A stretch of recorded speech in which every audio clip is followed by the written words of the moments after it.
Good afternoon. I'm here this afternoon to discuss with you and provide answers to you concerning yesterday's peaceful protest that went from a peaceful protest to lawlessness acts by a very angry mob. We had people come to Civic Plaza as guaranteed as a constitutional right to protest. They protested peacefully at Civic Plaza and in front of the Albuquerque Police Department headquarters. The crowd began to disperse, and for some unknown reason, after they left here, they went to the area around Central Avenue. And I'd like to share with you some videos now of what happened after they left here.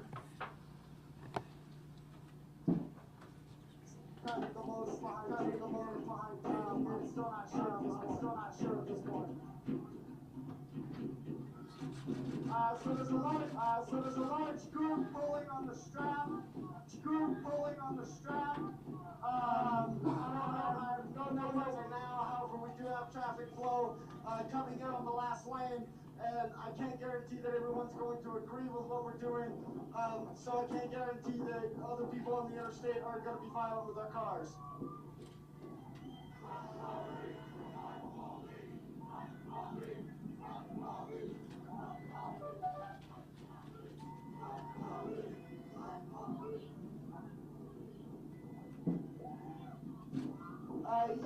For those of you not condoning taking up the freeway, I can sort of agree with you. I'm not so sure that that's a good idea. This guy here has purposely got into the right lane trying to push his way through. I don't believe...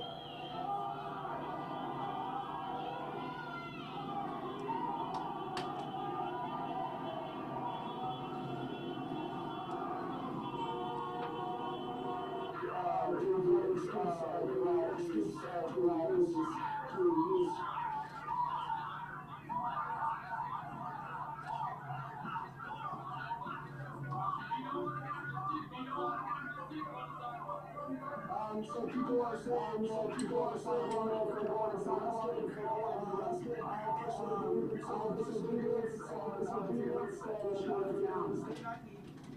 I've got body armor, you need body armor, you need firearms. These people only know force, like I was saying.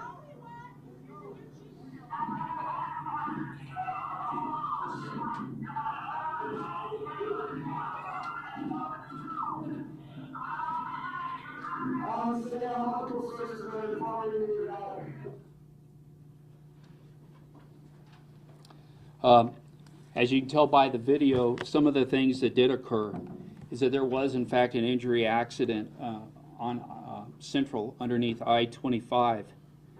And while emergency response was attempting to get to the accident to render aid, the mob did, in fact, obstruct emergency response into that area. They also blocked the emergency room access to Presbyterian Hospital and took over Central Avenue, not only placing themselves at risk, but the other drivers that were on the road. In one of the videotapes, you also saw that they trapped officers in their vehicles and attempted to break out their windows. The group continued to act and behave in very lawless acts, placing not only themselves in danger, but the general public. I'd like to say that our officers maintained tremendous restraint despite ongoing threats to themselves and to others. And I'd like to show you some still shots.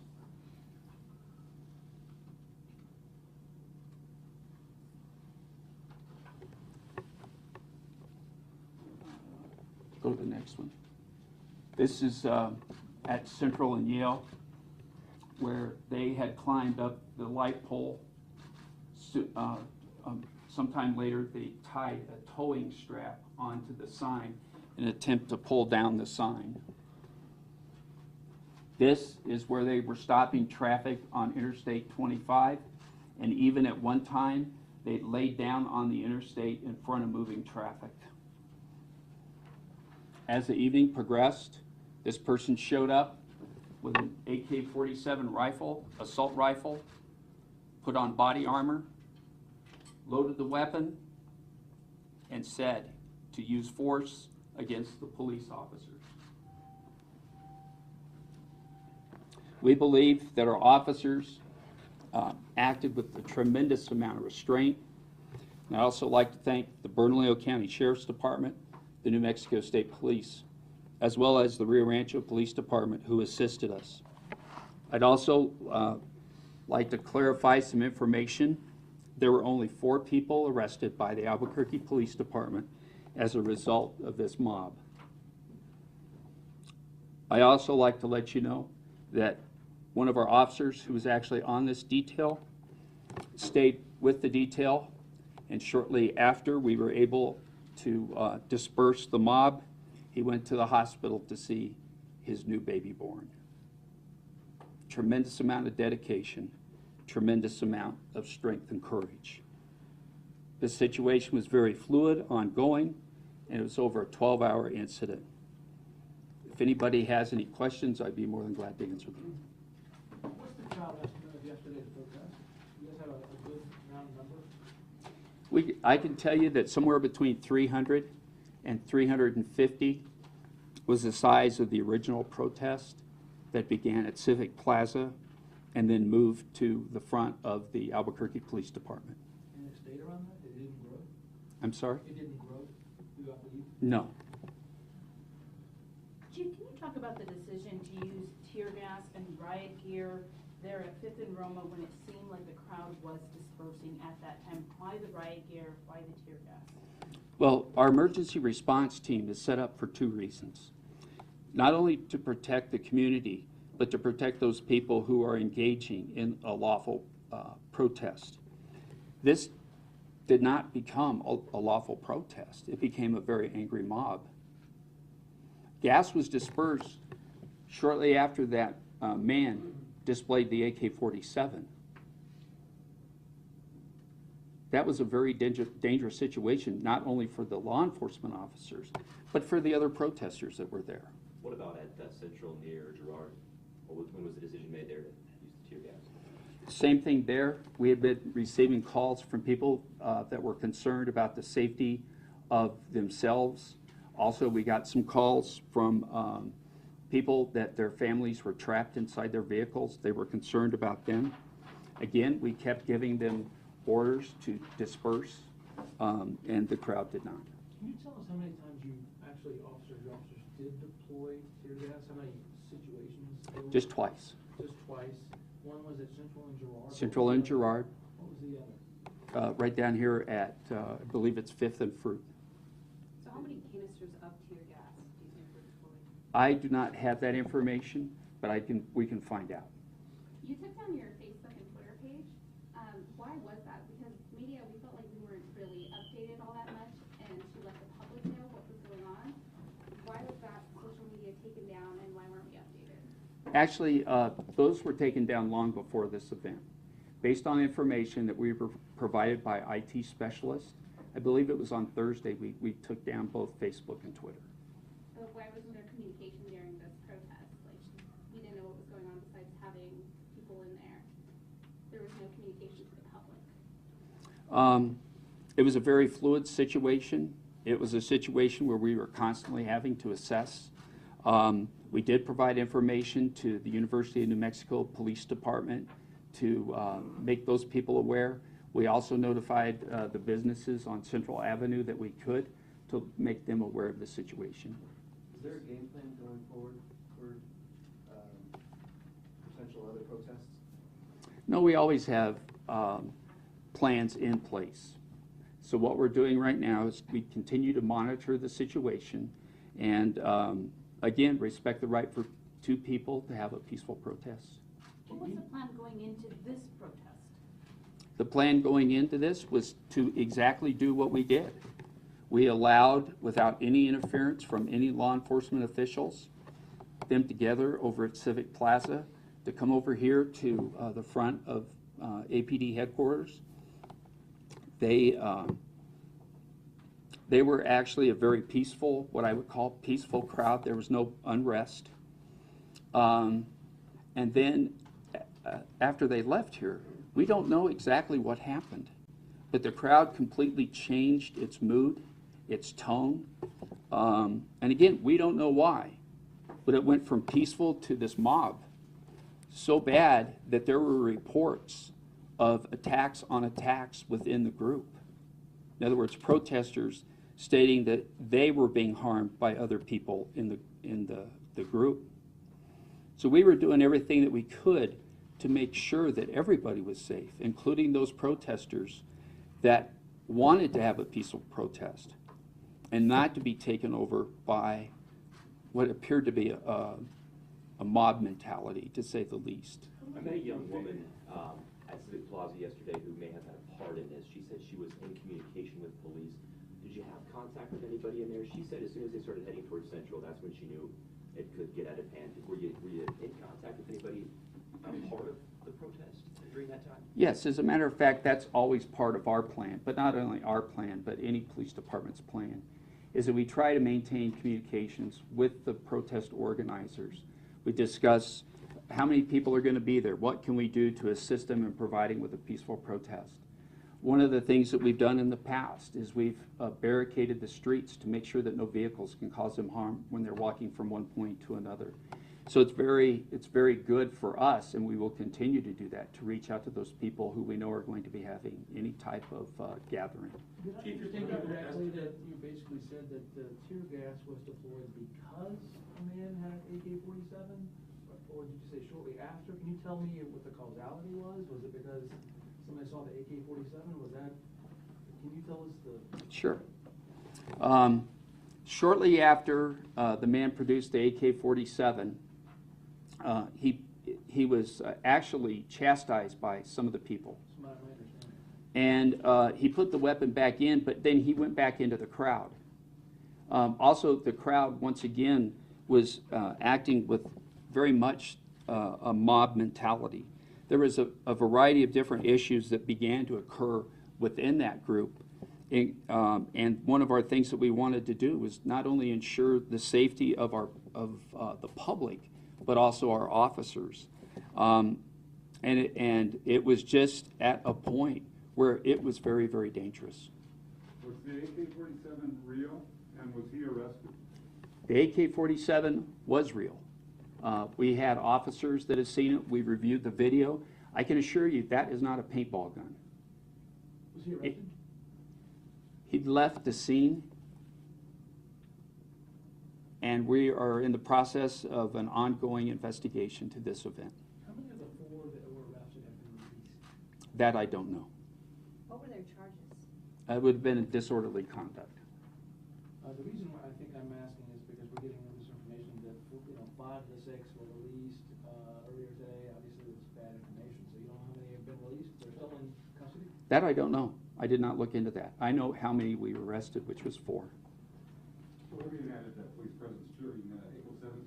They were passing out flyers to occupy City Hall on April 7th. I missed the first part of your question. Will there be a larger police presence? Will there be a police presence at City Hall on April 7th?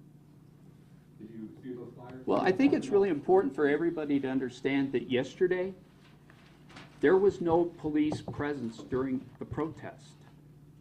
We had our emergency response teams deployed to an area that was very far away from the crowd, very far away, only to be called in if there was in fact some type of an emergency. And I can tell you that the mob seemed, and you can listen on some of these, the mob seemed to try to track down where those officers were located. As a matter of fact, on one of the live stream videos, one of the persons says, "We hear the police officers are staged here, let's go." So instead of being a peaceful protest, they went in search of the location where the officers are. We always have officers located in safe locations, far away from where any protest event may be taking place, for the purpose, if something does go bad or there is some harm or we need to go in and help people, we're in a position to do that. How do you think that the tear gassing, and I've heard what you're saying about what happened and whatnot, but how it contributes to some of the anger out there that some people might have about the police department and the shootings? Do you think that that was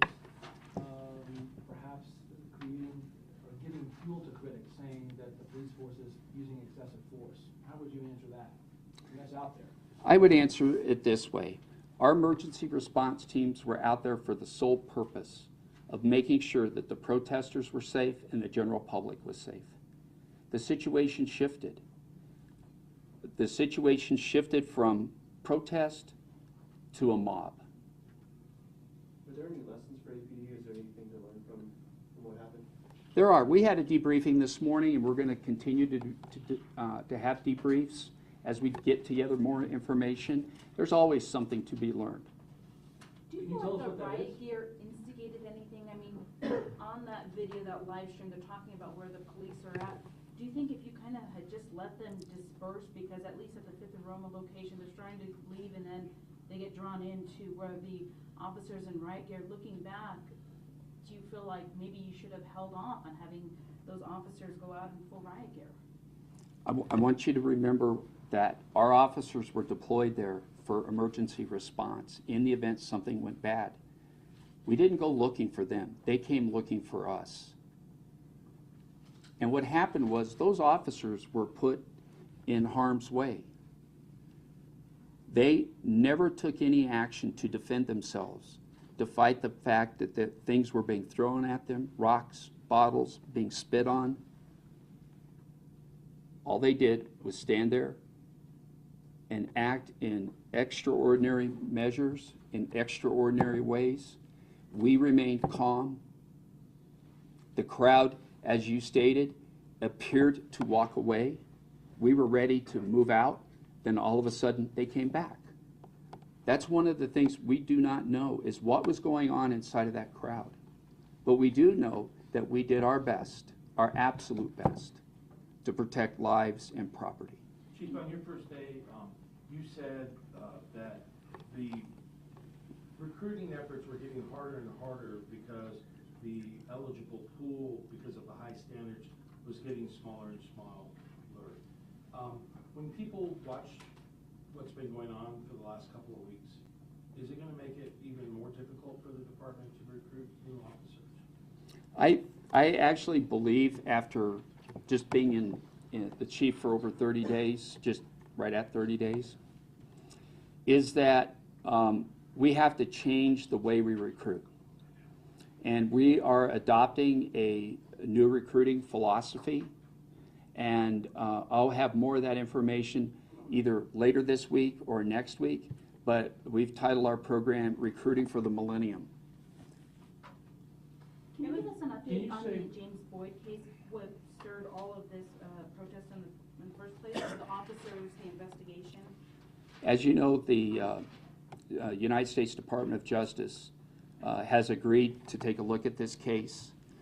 We were also notified by the Federal Bureau of Investigation last week that they were taking over the case. And they have asked us to reserve any and all public comment concerning this case. Can you say more about how you're going to change recruiting? You just gave the name of the program, but can you say what you'll be looking for? No, we will. We will. We're still in the process of putting it together. And when we have it put together, we will let you know. And you said there's some lessons learned. Can you tell us what some of those lessons learned are from this? No, that's what I'm saying. We've had one debrief this morning, and we're still in the process of evaluating how well we cooperated with the Bernalillo County Sheriff's Department, the New Mexico State Police, Rio Rancho. Those are all things that we look at, and those are some of the lessons that we learn from any event. Chief, has there been any protecting the additional- officers, is it true that you guys were told that you should look over your credit card statements in retirement in reference to like anonymous possibly going after that or any sort of hackers? What we did is we advised all of our personnel to take those same precautionary measures that your credit card companies as well as others is protecting and safeguarding your personal information. Do you continue to have confidence in the police department? You took over 30 days ago. It's been kind of a full 30 days. Do you have confidence in this department? I do have confidence in this department. I know that every day we have men and women that come to work here. They give 100%. And as the example that I gave you, an officer that stayed here last night on scene till the very, very last minute while his wife was giving birth to a baby.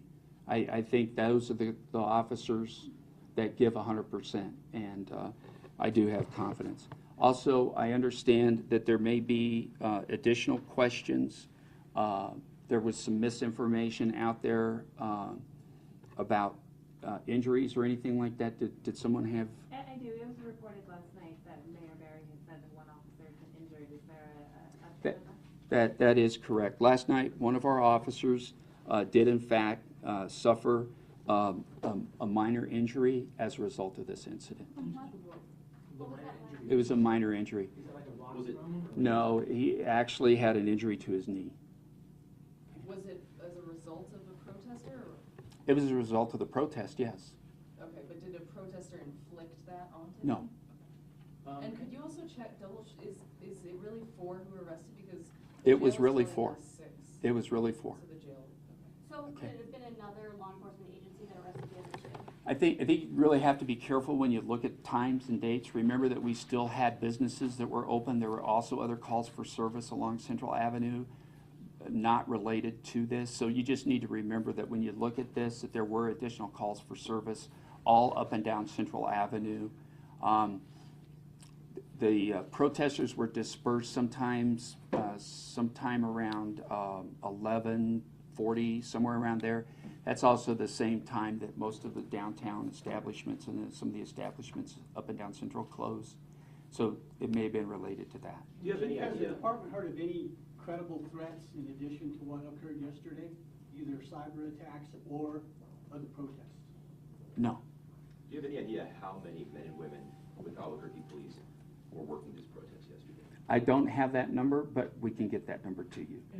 Was anybody taken into custody that wasn't later arrested or charged? Not to my knowledge. And you mentioned there was an accident, emergency vehicles were trying to get to this accident. Was that a serious accident, or was that just a bump? No, it was an injury accident. And actually, if you go back and look at some of the footage, not our footage, but it was footage from that mob that had moved underneath underneath the Alvarado railroad tracks. And as they got closer to the interstate, there is a car crash, and you can tell that it was in fact dispatched as an injury Did accident. that lead to a fatality? Is it that No, serious? not that I'm aware of. Chief, I was gonna ask you how much overtime it was gonna cost taxpayers to protect citizens that were in the area last night and for this operation.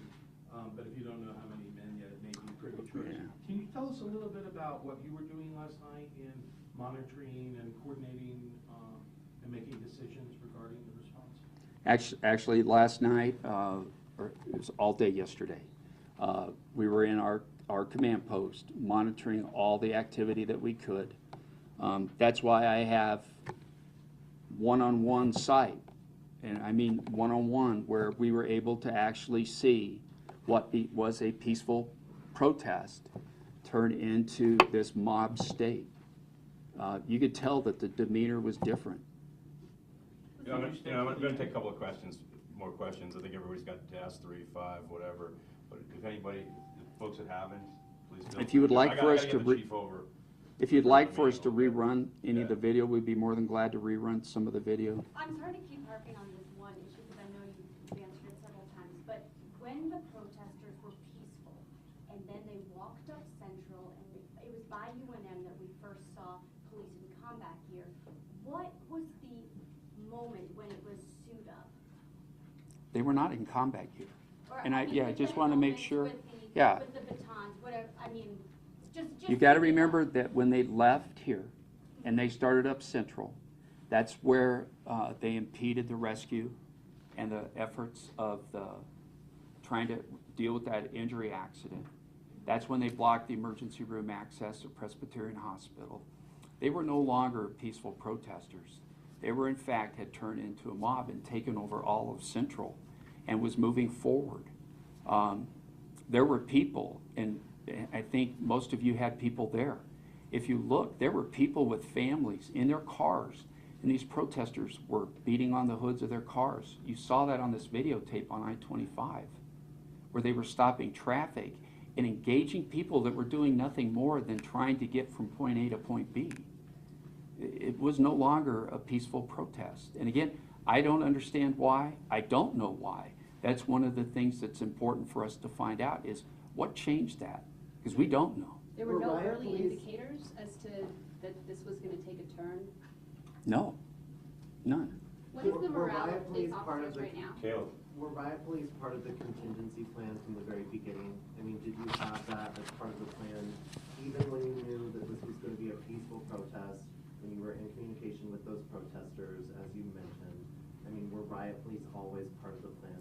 We always have emergency response teams available for the purpose of, in the event something happens, we have the ability to go in and protect the protesters as well as the general public.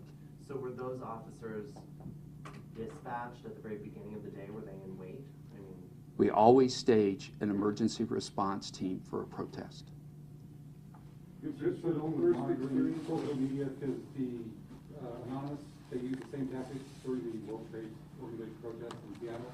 They were directing groups to engage the police, sit down in front of them, and then take another group and have them do something else in another area. They were doing that on social media. That's what I was noticing. I was also noticing people from out of state coming in with bandanas on.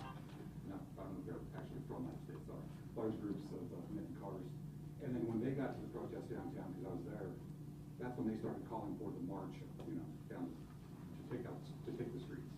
Just so you guys, I'm kind of getting the sense, and I know Caleb was there, and some of us were there, but I think it's important to look at the proximity, the timing of this event, because really what happened was the original protest was scheduled to occur at 12 noon. That was a peaceful protest. Yes. Those group members then went up to the University of New Mexico area. At that point, things got fairly unruly. That was the point where the event organizer had contacted us and given us some information that things were getting out of control. Then, for a second time, that group came down to Central, and they came to City Hall and the Albuquerque Police Department. At that point is where it started to become unruly. Then they went back up Central Avenue for a second time, and you saw the individual that was up on the light pole trying to tear it down. Crowds became a lot more aggressive. They stopped traffic activities of civilians and automobiles. They defaced a sub-police department station that was up there, and a whole host of other things. Then they came downtown for a third time. So understand that this is a very fluid and dynamic situation that was occurring. And as the chief says, we don't know because we're not involved. Maybe it started as a peaceful group of protesters and then transmutated itself into not so peaceful a group. Can you say, you just mentioned, thank you for that, because I was not out there last night. They started down here, went up, came back down. At what point did they get on 925? That's a great question. That would have been the second time that they were going back to the University of New Mexico. When the peaceful protesters left the downtown area, probably approximately about 1 a.m. or so, 1 p.m., 1:30-ish, that group peacefully went east on Central Avenue up to the university area. And then the composition of the group changed. So we had an 11-hour event here? Yes. Yes. Yes. And to answer your question specifically, you saw some of the video that was displayed of the event on I-25. People climbing on the hoods of cars, obstructing traffic on an interstate highway, and things like that. I mean, there was remarkable restraint exercised by the police department. And when we look at the situation and the use of tear gas, that was after a great deal of challenges to the police, to virtually stalking them where they were staged in ERT areas. I mean, that's gotta be worth something to the extent of the police don't come to the protesters. Yeah, we did not. The protesters go to the police. And we have the opportunity to monitor. These events are broadcast in real time by a lot of different folks that are involved in the broadcast. And when you're out in the street, Caleb doesn't have the chance to do it, or someone else doesn't have the chance to do it. We're looking at those sources. And to us, clearly, these groups are coming to antagonize, to confront, and to get into it with the police department, who did remarkably patient, de-escalating, good work in this case. There were some moments there where, and Chief, you were describing some tense moments. That was pretty tense. You're saying that the use of tear gas came after a succession of those types? That's correct. Is that what we're hearing from you guys? Yes, sir. The first event that happened on 5th and Fruit that's when they left here and almost raced towards the 5th and Fruit location. Our officers then formed a line to protect themselves because they saw this angry mob coming to them. Even at one point, and I know some of you saw it, someone took a red sports car, drove it right up to the very front, started revving its engine and revving its engine and revving its engine like it was going to drive through the police officers. There was no tear gas deployed at that point. We were working our very best to de-escalate that situation. But at any point, I mean, did it look like people were going to, I mean, I've had to cover a $500,000 person march in New York City. I mean, and nobody got violent, and there were maybe a couple of blocks from it. At any point, did it look like people were going to be violent? I mean, beyond this kind of stuff. I mean, I don't know. I mean, really well, let me ask you a question. You happen to see the video of the individual get out with an, semi-automatic assault rifle. Would that constitute potential violence, officer, public safety dangers? I think it would. I think it would to most folks. And I'd also point out that, after a great deal of patience, perseverance, 10 hours into this event, when after several confrontations by the protesters with the police, we have a duty to protect public safety. Mm-hmm. There's Did you people in make the those decision cars. to fire the tear gas, or did you? No, Chief, No. it's not. As The soon, police department, Yeah. I don't know if you know, I don't think it's probably appropriate to name the individual, but that decision Well, is can you entirely say made. I'm sorry, Peter? Can you talk about the rank? Or is the field commander, or? Yeah, typically those decisions. you got to remember are that made by. that our job is to provide them with the support and information that we have. We weren't on the scene, but we did have well-trained people on the scene. It's their decision. They call us, they apprise us of the situation, exactly what the danger is, and we always look at options. What happened right before that decision was made? Was it solely the AK-47? Was that the final? I think you have to split scenes. We had two different, Okay, so very what- active scenes. Okay, so what was it? Up by the substation, they had already started to assault each other within the protest. And at the other location, and that was what happened right before the tear gas was fired at that Mhm. location. And what about the second location? When was that decision made? That second location, at the second time that they returned back to the 5th and Fruit location, is we have a suspect in there. We didn't know if he was armed or not armed. We know that he did have a real semi-automatic AK-47 that he put back in the van. We had no other idea what he may or may not have. He went into that crowd, went into that group. I want to better understand the genesis of that. We're going to take a couple more questions. Go ahead, Caleb. At 5th and Roma, we were there when the tear gas was deployed the second time. We had our eyes on that van as well, with the guy with the gun. After the tear gas was deployed, I approached a uniformed officer at the scene, an APD officer at the scene. We had no way of knowing that you guys knew about the gun. I told him that witnesses had told us that they thought someone had a gun, that it was that gentleman who had a gun. He said, yeah, we can't do anything about it because he wasn't doing anything illegal. So I was confused at that point about why the tear gas is being attributed to that person when a uniformed officer on the scene told me he wasn't doing anything illegal. That doesn't seem to match up with this explanation. Our field commander had the information that they needed to make that decision. That person went back into the crowd, and while he had put that AK-47 back into the van, we did not know what else he may or may not be armed with. The crowd had grown even more unruly, and you were in there. You saw some of the things that were going on in there. Sure. I saw one of the tweets that said, with tear gas, from you, that said, tear gas, use scarves and t-shirts. Sure. And so you well knew that tear gas was a possibility of being deployed as this event unfolded. Right. So. But what I'm trying to understand is, are you attributing the second tear gassing to the guy with the AK-47? That was part of it. That was part of the totality of the circumstance. How many people went to the hospital because of the tear gas? Chief? We had one request to evaluate somebody for tear gas, and all we did was respond, assess. That person signed a refusal and did not go to the hospital. So the answer to that question is 0. What is the morale of the department now? Because this is obviously very devastating. This is your job, is to keep everyone safe, and people are protesting. I'll tell you what makes the morale of the department really good. It's not only what I do as the chief, but more important, what the public is doing. And today, and in a few, we've had cookies, baked goods, food delivered to the substations throughout the city, and with notes saying, we support the Albuquerque Police Department, thank you for what we do.